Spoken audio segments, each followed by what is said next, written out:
joining us. This is Resurrection Sunday 2021, and you are alive and well. Gateway is alive. Jesus is alive and well, and he is being celebrated around the world even today by billions with a B, billions that will attest to his power and to his grace.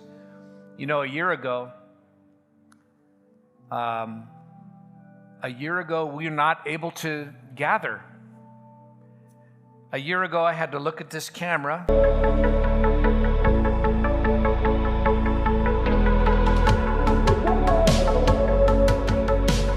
Thank you for joining us. This is Resurrection Sunday 2021, and you are alive and well.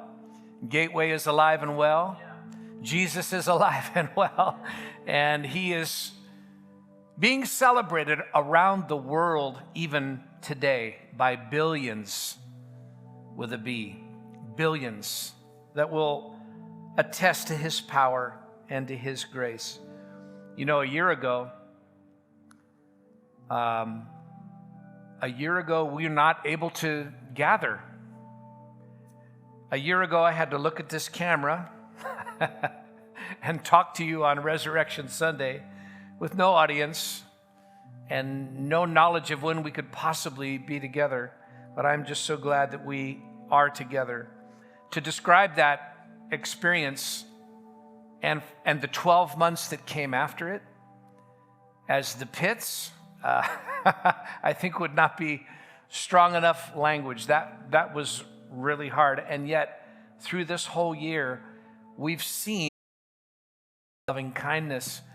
And I just want to say thank you to our church family, to each and every one of you. I appreciate you. I love you.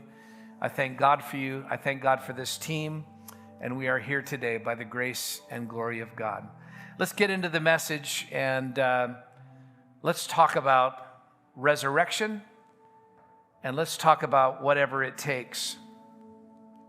I said it was kind of the pits to go through everything we've gone through this last year. I think that's really true. It kind of reminds me of a story that I love to share. Let me start today with this story that you may have heard me share it before, but I think it pretty well captures what God is able to do when we are in the pits.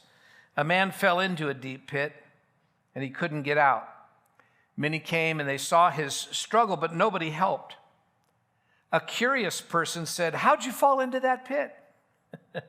A sensitive person said, "Wow, I really feel for you down there in that pit."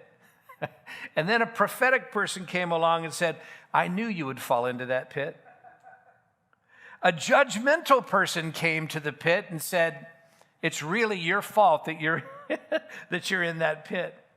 Then an IRS agent came and he said, "Have you paid taxes on this pit?"